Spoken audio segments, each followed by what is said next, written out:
రాజా రఘువంశీ కేసులో విచారణ జరిగే కొద్దీ రోజుకో నిజం బయటపడుతోంది. ఇప్పుడు మరో వార్త వైరల్ అవుతోంది. వీరికి మే 11న వివాహం జరగ్గా 20న హనీమూన్ మేఘాలయాలకు వెళ్లారు. ఆ తర్వాత కనిపించకుండా పోయారు. అదృశ్యమైన 11 రోజుల తరువాత రఘువంశీ మృతదేహాన్ని సోహ్రాలోని ఓ జలపాతం సమీపంలో లోతైన లోయలో పోలీసులు గుర్తించారు. అయితే హనీమూన్ కి వచ్చిన వీరు ఆ హోటల్లో ఏం చేశారు, రాజ్ కుష్వాహా ఆ సమయంలో ఎక్కడున్నాడు అనే దానిపై ఇప్పుడు తీవ్ర చర్చ నడుస్తోంది. అయితే రాజా రఘువంశీని సోనం దగ్గరకు కూడా రానివ్వలేదని సమాచారం. ఇందుకోసం రాజాకు ఓ స్టోరీ చెప్పినట్టు తెలుస్తోంది. గౌహతిలోని కామాఖ్య ఆలయంలో పూజలు పూర్తి చేశాకే తాకనిస్తాను అంటూ ఆమె తన భర్తకు షరతు విధించి అలా అతన్ని ముగ్గులోకి లాగిందని మేఘాలయ పోలీసులు తెలిపారు. దట్టమైన అడవులతో నిండిన నాంగ్రియాట్ ప్రాంతానికి తన్ను తీసుకెళ్లాల్సిందిగా ఆమె భర్తను బలవంత పెట్టినట్లు పోలీసులు తెలిపారు. అయితే అక్కడ పర్యాటకులు ఎక్కువగా ఉండడంతో అతన్ని వేయిసావ్దాంగ్ జలపాతం వద్దకు తీసుకెళ్లి అక్కడ కిరాయి హంతకుల సాయంతో హతమార్చిందని పేర్కొన్నారు. దీనికి సంబంధించి ఆమె ఎప్పటికప్పుడు కిరాయి హంతకులకు సమాచారం అందించిందని అంటున్నారు. మరోవైపు తన చెల్లెలు సోనం ఆమె భర్తను చంపించిందని తాను 100% నమ్ముతున్నట్లు హనీమూన్ హత్య కేసు ప్రధాన నిందితురాలి అన్న గోవింద్ బుధవారం చెప్పారు. నేరం రుజువైతే ఆమెను ఉరితీయాలని ఆయనన్నారు.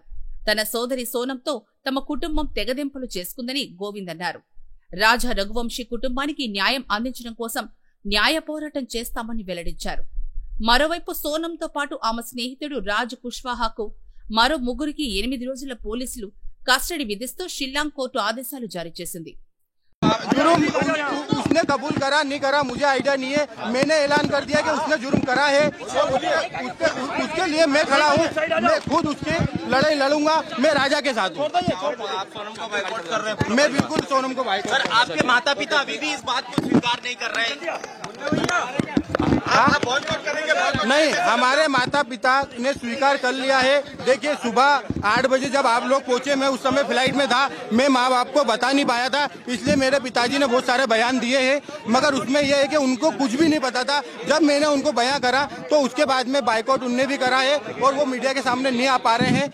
और पिताजी मेरे हार्ट अटैक पेशेंट है, तो मैं खुद नहीं चाह रहा हूँ कि वो मीडिया के सामने आए, और क्योंकि अभी बहुत नर्वस है हम लोग, इसलिए। आप सोनम को बॉयकॉट करेगा आपका परिवार? बिल्कुल करेगा, परिवार नहीं करेगा, पूरा समाज करेगा। आपने माफी मांगी परिवार से? बिल्कुल, मैं माफी तो मैं मांग रहा हूँ, मगर देखिए, माफी मांगने से मेरा कुछ भी नहीं होगा। मैं हमेशा दंडवत प्रणाम करूंगा इनको, और मैं हमेशा इनके साथ खड़ा हूँ। मुझे आइडिया नहीं था। सोनम ने ऐसा कहा कि उसने ऐसा किया है। हत्या के पीछे वजह क्या लगी सोनम बोला? देखिए, उससे बात होती तो मैं आपको सब बताता, उससे इतनी बात नहीं हुई है। मैं आपको बयां करूंगा थोड़ा सा, ये 10 दिन का जो इनका पुलिस रिपोर्ट है ये हो जाने दीजिए। सोनम को सजा दिलाएंगे? बिल्कुल दिलाएंगे, मेरी तरफ से वकील खड़ा होगा इसमें। नहीं, राजा के खिलाफ हम वकील खड़ा करेंगे, और सोनम के खिलाफ वकील खड़ा करेंगे। राजा की तरफ से रहेगा वो, मैं बोल रहा हूँ आपको। హనీమూన్ హత్య ఘటన 3 కుటుంబాల్లో అంతులేని విషాదాన్ని మిగిల్చింది.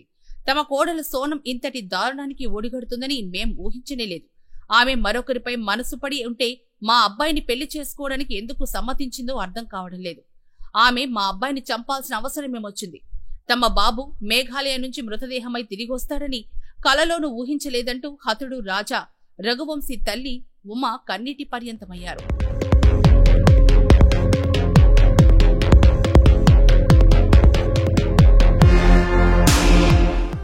ఇక ఈ కేసులో ప్రధాన కుట్రదారుగా ఆరోపణలు ఎదుర్కొంటున్న రాజా కుష్వాహాది ఇండోర్ నగరమే. తమ అబ్బాయి అమాయకుడు, అతన్ని ఎవరో ఇరికించారు.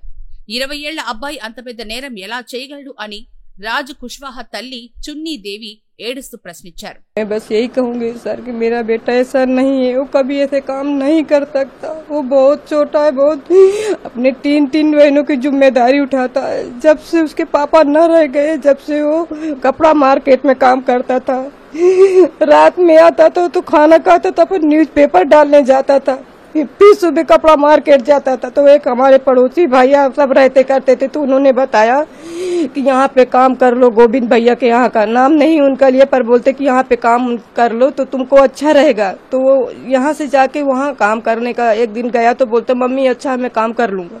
बस वहाँ काम करने लगा। 2 साल काम करते उसको हुए। बाकी मेरा बच्चा कभी ऐसा नहीं करता। कभी आपको अगर ऐसा नहीं लग रहा कि मैं झूठ बोल रही तो आप अड़ोसी पड़ोसियों से जाके भी पूछ लो कि मेरा राज कैसा था। वो कभी ऐसा काम नहीं कर सकता था। ఈ కేసులో అరెస్టైన నిందితుల్లో సోనం మినహా మిగతా నలుగురు తమ నేరాన్ని అంగీకరించినట్లు ఇండోర్ క్రైమ్ బ్రాంచ్ పోలీసులు వెల్లడించారు. రాజా రఘువంశీని చంపే సమయంలో సోనం అక్కడే ఉందని, ఘటనను స్వయంగా చూసిందని నిందితులు చెప్పినట్టు తెలిపారు. హత్య సమయంలో ప్రధాన కుట్రదారు రాజ్ కుష్వాహా ఇండోర్లోనే ఉన్నాడు. మిగతా ముగ్గురి ప్రయాణ ఖర్చులకు అతడే డబ్బులు సమకూర్చినట్లు పోలీసులు పేర్కొన్నారు. రాజా రఘువంశీతో మే 11న జరిగిన పెళ్లి నచ్చని సోనం వివాహమైన 4 రోజులకే పుట్టింటికి వెళ్లి అక్కడ తన ప్రియుడు రాజ్ కుష్వాహాతో మాట్లాడినట్లు దర్యాప్తులో తేలింది. ఆ తర్వాత వీరిద్దరూ రఘువంశీ హత్యకు కుట్ర పన్ని అమలు చేసినట్లు తెలిసింది.